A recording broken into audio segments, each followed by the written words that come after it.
Good evening and welcome to the Infowars Nightly News. Tonight is Friday, February 8th, 2013. We are live and I'm your host, Aaron Dykes. Tonight in the news, a 30-year CIA veteran is talking false flag at the Brookings Institute. Yet again, another open admission that the Western intelligence agencies run al-Qaeda, and he was there. Bruce Riedel admits the Algerian intelligence agency is in the business of, quote, creating false flag terrorists.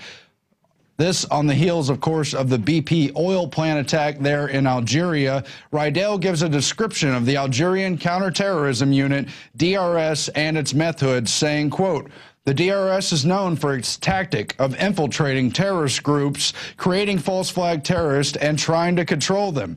Rumors have associated the DRS in the past with the Malian warlord Iyad Ag-Ghali and even with Mukhtar Belmokhtar, the al-Qaeda terrorist who engineered the attack on the natural gas plant.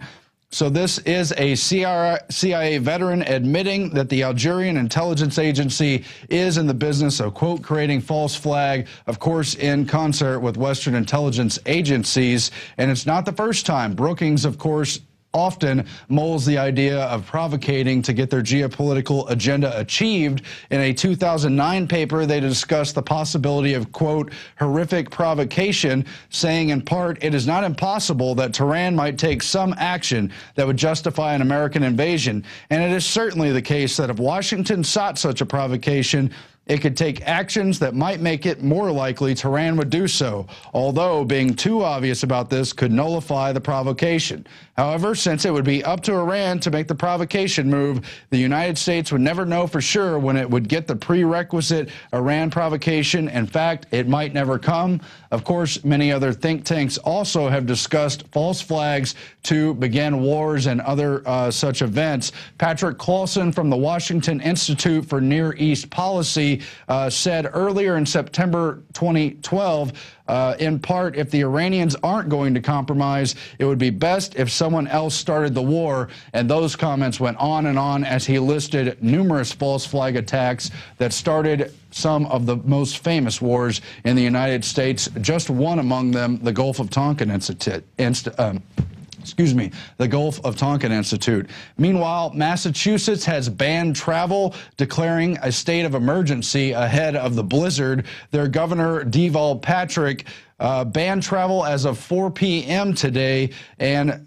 emphasized all non-necessary travel be banned. Of course, he exempted state employees and those doing public safety and utility work, but the law there does impose a $500 fine or even a year in jail if you defy the travel ban under national emergency. They've got at least 1,000 National Guard units on the way and may have up to 5,000 individuals there for that purpose. But history has shown that government intervention and especially FEMA's response to natural disasters, take Hurricane Katrina, take Hurricane Sandy, have been completely backwards and counterproductive and have often left citizens without power and under the thumb of government control, taking away their rights, and you name it. California has announced its intention to confiscate semi-autos under new proposed legislation in Kurt Nemo's article, rivaling the harshest in the nation New York laws. And if they pass it, it would not only outlaw all semi-automatics, but would force gun owners to load bullets one at a time. It comes, of course, with many restrictions, while the Democrats in Colorado are moving to hold gun manufacturers liable for shootings. It would require them to take out insurance and pay out damages if anyone goes crazy. It would further restrict and hold retail sellers of firearms responsible. A Republican in their state Congress, Greg Brophy, in the Senate, said to hold everyone in the entire chain of possession responsible for a crime committed by one person, the manufacturer, dealer, and owners, that's equivalent to blaming Coors for a drunk driver in 7-Eleven after someone steals a 12-pack. With more drones in the sky than ever, Seattle's mayor is banning police from using drones. Mayor Mike McGann ordered the city police department to scrap their extensive plans to roll out drones they had already acquired through federal grant money, following a lot of protests from residents and anti-drone activists who had been going on for some time. Doug Honig, spokesman for the local ACLU chapter there, said they applauded the mayor's actions, and the drones would have given police unprecedented abilities to engage in surveillance and intrude into the privacy of the people there. It's further encouraging that a number of states and cities are looking to ban drone usage, including Florida and Texas among them, but the battle for the skies continues. Meanwhile, in California, just outside of San Bernardino, video shows a helicopter landing just to harass a woman who apparently was just exploring and picking up rocks in the desert. The chopper, that cost more than $2,000 per hour just to fuel, circled the woman for several passes and then landed to interrogate her about her activities. The policeman demanded the woman's ID and ran her background check and then proceeded to frisk her, at which time she said, "I know you're just doing your job, but I don't consent to a search." He told her not to worry about it. And you have to wonder, with all their budget shortages, why are they bothering with a random woman in the desert who apparently poses no threat? Well, she was told, "We're investigating something. Let's have your papers, please." Has the 2013 location of the secretive Bilderberg meeting been uncovered? Paul Joseph Watson comments on veteran sleuth Jim Tucker, who says they may meet in Chantilly, Virginia, again for the second year in a row. Of course, the Bilderberg have been very angry at all the exposure and news coverage, but they find it a convenient place to meet because it's right outside of Washington, and apparently may meet there. You could expect Alex Jones and plenty of supporters to protest their actions if that does happen. Now, I asked the question earlier today, is George W. Bush depressed? This is after a hacker leaked emails from Bush family members and some of their contacts and friends. It revealed things like correspondence about concern of the hospitalization of the elder Bush, arrangements for various family gatherings and events, but it also revealed some paintings and sketches done by George W. Bush. One of them is on screen there, spending a lot of time in the bathtub and in the shower, long reflecting moments, just kind of thinking, perhaps stewing in his own juices. So I'm asking the question, is he depressed? There were reports in 2004 that he was treated for heavy depression through very serious psychotropics, and various reports on how he was allegedly coping with his depression persisted through the end of his term. And we've seen it in history. LBJ and Nixon both became extremely depressed after they left their time in office, and they were both extremely corrupt presidents, just as Bush was. Bush, of course, had 9/11, the War on Terror, the Patriot Act, the wiretapping, the beginning of the drone strikes, wars in 2 countries, and the phony WMDs that led to the war in Iraq and million people dead. Is he grieving over it? Is he feeling guilty? And did he hate all the public outlash, the calls for his impeachment and more? Well, it definitely got to LBJ. He died only 4 years after leaving office. His lawyer and advisor, Barr McClellan, wrote in a 2003 book, Blood, Money, and Power, that he was not only implicated in the Kennedy assassination, but suffering from paranoia and depression that left him weakened. As of 1968, he said, Johnson was a broken man and could take it no more. Nixon, of course, was very upset after being forced out of office over Watergate, over threats of impeachment. He was known for being extremely reclusive, paranoid as well, and very depressed, kept away from the media. Is it happening to Bush? I feel like these very reflective, slow moments may not just be time out of office, but a sign of his decrepitude. And I wrote, editorializing the matter, that George W. Bush, like LBJ and Nixon, were thoroughly complicit in the crimes of their administration. Yet they were also overwhelmed, chewed up, and spit out by the shadow government system that used these puppet presidents to incrementally destroy the constitutional powers and protections. These used vessels are left behind to carry on the blame, scorn, and weight of a dark and looming legacy that has undone the country. History is filled with such men who did anything to gain power, but felt the stinging poison of their own medicine and decline. And just look at the Shakespeare play Macbeth. It's pretty classic. Meanwhile, in India, horror at the mass sterilization camp as women are dumped unconscious in a field after a painful operation. 2 doctors at this rural hospital carried out more than 106 sterilizations in a single day when they were limited by the rules and the law to supposedly only 25 sterilizations per day. It was part of a mass health drive, and they also further ignored the 3 hours of required observation for the women to see if they were healthy. This all comes under the broad family planning eugenics operation that's worldwide, that's driven by the United Nations and through the philanthropies of Rockefeller and other big elites, Bill Gates among them, and it's supposedly in the name of women's health, their reproductive rights. Yet here they are literally dumping unconscious women into fields. And one of the activists in India made this comment: "We all know there's a severe risk of morbidity during sterilization, and I ask the question whether care has been taken or not." Well, that is, of course, an understatement. You remember a report about 1.5 years ago that India was offering cars and TV sets as prizes for those who submitted to sterilization, and it's been even worse in the past, as they've had forcible sterilizations for some time. They're, of course, an overpopulated country, but they were the very first to be put under this globalist family planning eugenics regime way back in 1952. In the mid-70s, under Indira Gandhi, the daughter of the first Prime Minister Nehru of India, they instituted a supposed national emergency and forcibly sterilized in sterilization camps more than 8.3 million women, and more than 5,000 of them died. A horrible, atrocious legacy. You just saw the story where the family planning police in China ran over the 13-month-old boy because the parents had too many children and didn't want to pay the fine. It's a disturbing legacy, but something we all need to know about. We need to understand what these elites are up to. With that, I'm going to go to just part of a special report on eugenics I did during one of the very first broadcasts of the Infowars Nightly News. We'll end the night with that report. Are we ready with it over there, guys? We are, of course, live, so let's cue that up now. You can see the rest of it on YouTube at the Alex Jones channel under the name Global Extermination List Exposed. It's a 30-minute special report, but here's part of it. Thanks for watching.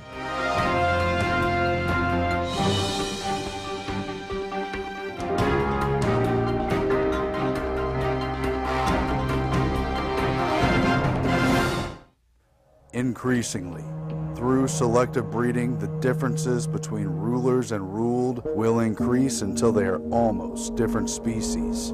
That's what mathematician Bertrand Russell said, capturing the predatory dominance behind the spirit of the eugenics movement. The vision was to transcend man. What nature does slowly, humans could do swiftly through genetics.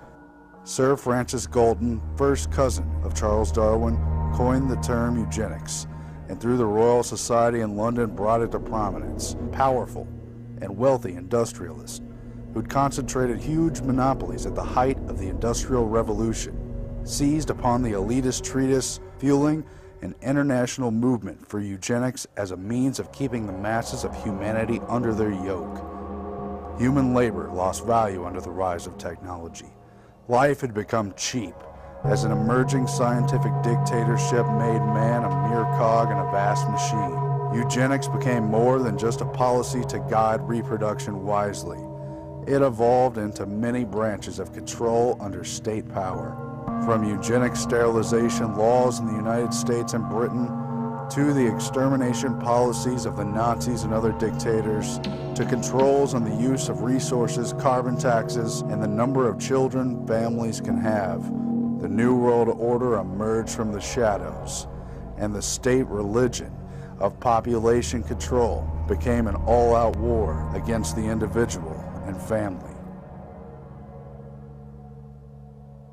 Good evening. I'm Aaron Dykes, and this is another Infowars special report.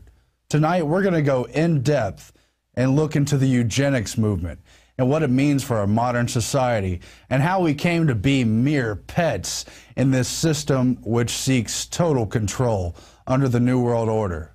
What is eugenics? It's an elitist philosophy for a transhuman man which leaves behind the husk of the underclass.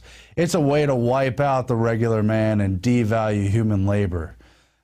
We've reduced ourselves to being nothing more than inventory in a complex system under this nation and under this global treaty.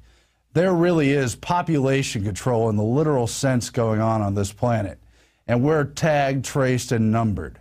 Everyone knows about the complications, the risks, and the horrifying nightmares produced by RFID, tracking technology. What will happen if we have a chip under us? Facial scans, iris scans, recognition. Where did that all come about? To find out, we have to go back to the roots of the modern eugenics system. Back in 1883, when Sir Francis Galton, cousin of Charles Darwin, coined eugenics and made it a movement that would transform our modern society, especially in the Western world. Francis Galton developed the first system of biometrics, including fingerprints for criminal identification. He also developed supposed theories for racial hygiene, for improvement, for supposed positive eugenics, where the elites could breed and expect to increase their fold. Instead, his family, the Huxleys and the others who bred with him, disintegrated into halfway intelligent and halfway just disturbed human beings with lots of problems.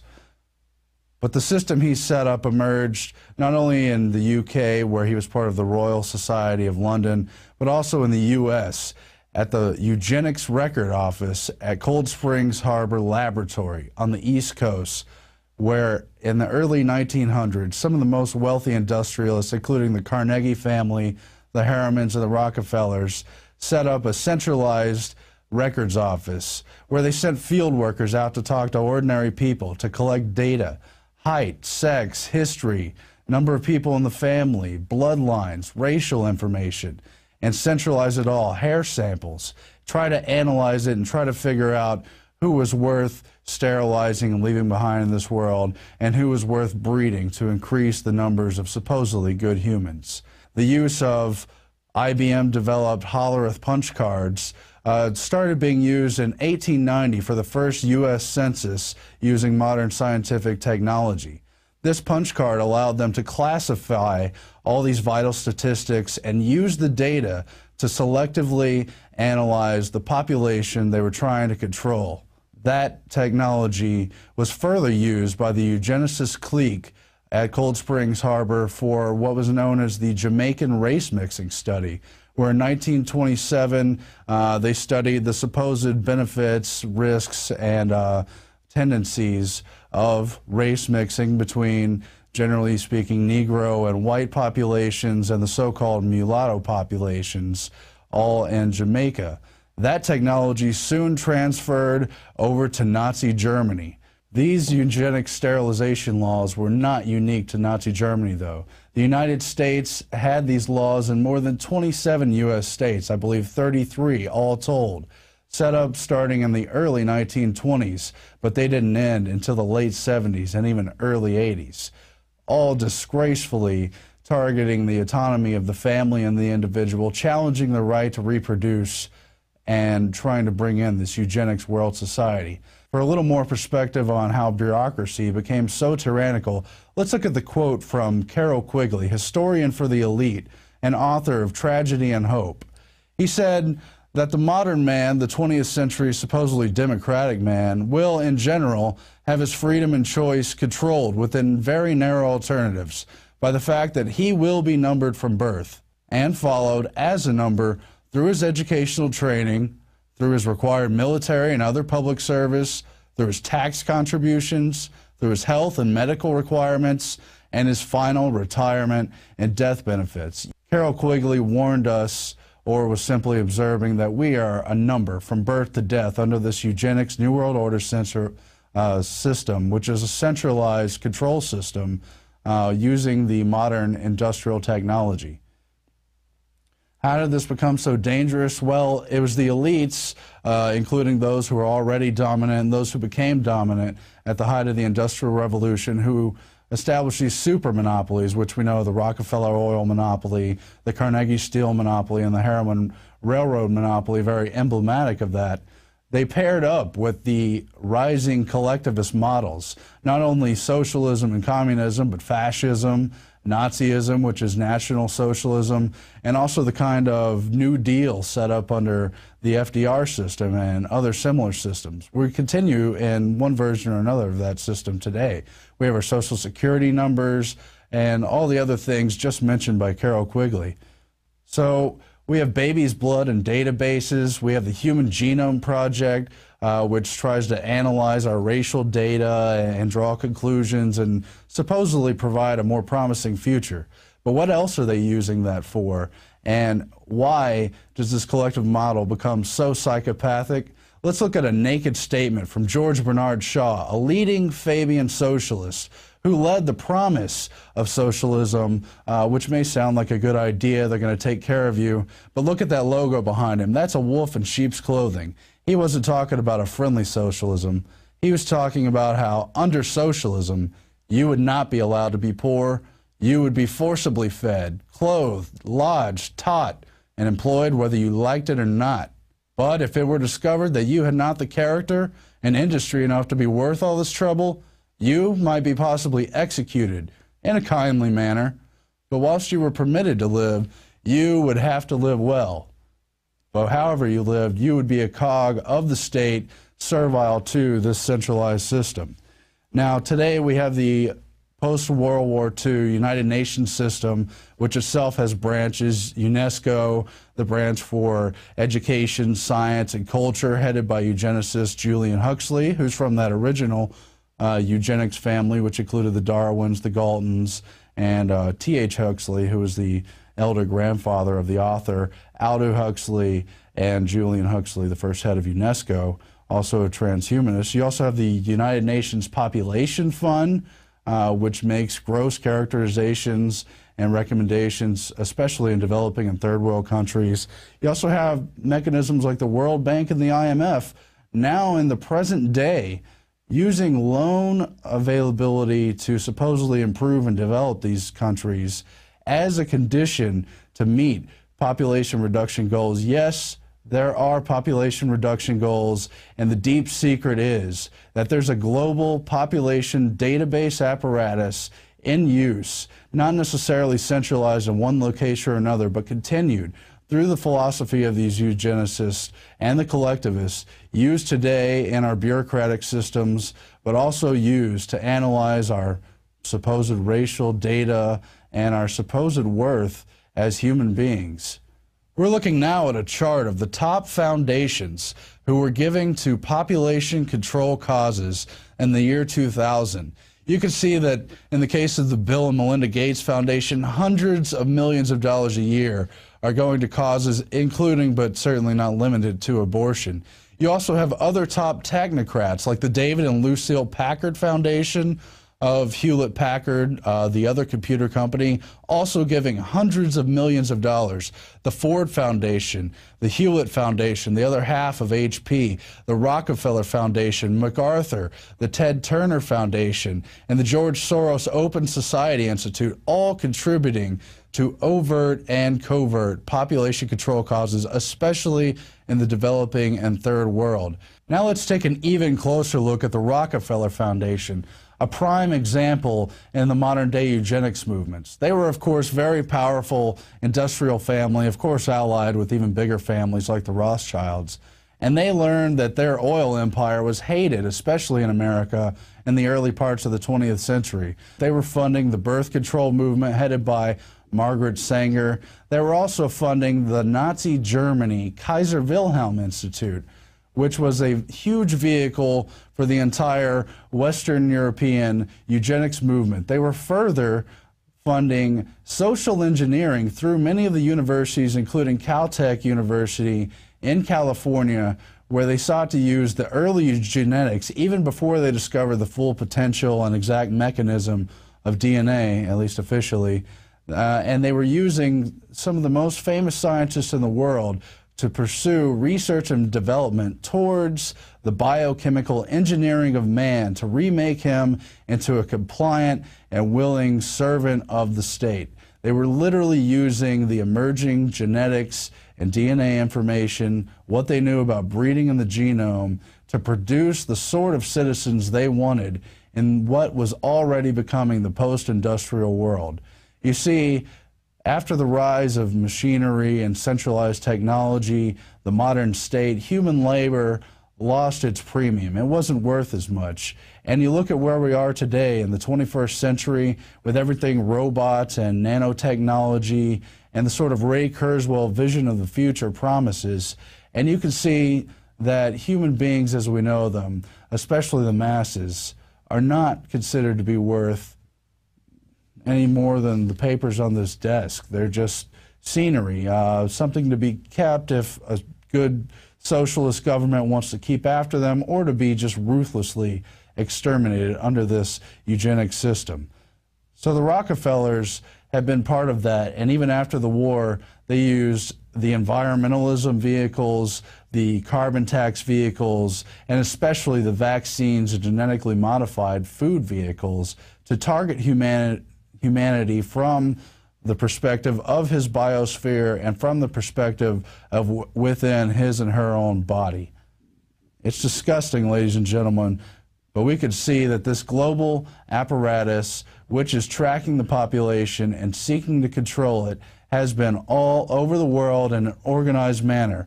So right now we're going to go to a clip showing you how the family planning vehicle, which sounds quite innocuous, contraception, kind of somewhat reasonable choices in reproduction, became a vehicle of tyranny. Let's go to that clip. And since the war, industrialists have been taking a deep interest in fertility control. As a part of industry-sponsored programs, health and welfare specialists go to workers' homes. Gradually, these programs break down shyness until at neighborhood meetings, birth control instruction begins. The government discusses it openly in magazines, newspapers, and films. Aided by interested industrialists, by a wise government, and by their own educated choices, they are deciding to keep families small. This is one of the few rural-based family planning programs in the state of Madras. Using posters and other aids, Padma describes the problem in personal terms. Family planning may be the key to solving India's food problem. Fewer children mean more money, which means more food, better clothes, and education, even more love. China is now conducting an intensive family planning campaign. Parents should have only 2 children, with a recommended spacing of 4 years. Propaganda work is necessary to counteract the pressures from grandparents to have more children. In China, family planning is not only a personal matter, but a national concern. Messages are broadcast over radio and the ever-present loudspeaker. And of course, there's a lot more information about the draconian, the drastic measures they've taken under eugenics to try to rein in the world's population, especially in China and India, but really everywhere. That is up on YouTube at Globalist Extermination List Exposed. But if you're watching that report, you probably see there's been a big transformation between the me you see tonight and the me from a year and a half ago. And people always ask me how I lost the weight. Well, I was on the longevity regiment. You can find it at InfowarsTeam.com. It's not even that we're here to plug. It's just I'm trying to help people get healthy because it's one of the keys to turning things around, awakening our minds. And if you go over to the Healthy Blood Sugar Pack, you get your Beyond Tangy Tangerine, your EFAs, that's omega-3 and omega-6. The body needs it but can't make it. You also get OsteoFX. It's got vitamin D, calcium, and magnesium. And the other key, Sweet Ease, it's got vanadium and chromium, really helps regulate the blood sugar, can help you lose weight if you do the exercise, if you eat right. For me, that meant avoiding a lot of carbs, cutting down big time on breads, pastas, and other things. Just a little hint if you're wondering about my personal transformation. But we've seen in so many ways how the authoritarians, how the New World Order elites will do anything to achieve their agenda, and they've really lost sight of humanity in the meantime. With that in mind, we turn to our daily quote, putting just one of those examples into sharp focus. Interviewer Leslie Stahl said, "We have heard that 500,000 children have died. I mean, that's more children than died in Hiroshima. And you know, is that price worth it?" Talking about Iraq. Albright says, "I think it's a hard choice, but the price, We think the price is worth it. That had to do with Iraq's sanctions. That was back in May 12th of 1996. She was, of course, Secretary of State under Clinton. You can support us financially, but also spread the word by subscribing at prisonplanet.tv. You can go to planetinfowars.com. Start your own page, fight your own Infowar. But whatever you do, get the word out. Talk about these issues. Expose these people. Let's turn things around. Let's save our republic. Revitalize the Bill of Rights. We'll be back again next week. Thanks for watching the Infowars Nightly News.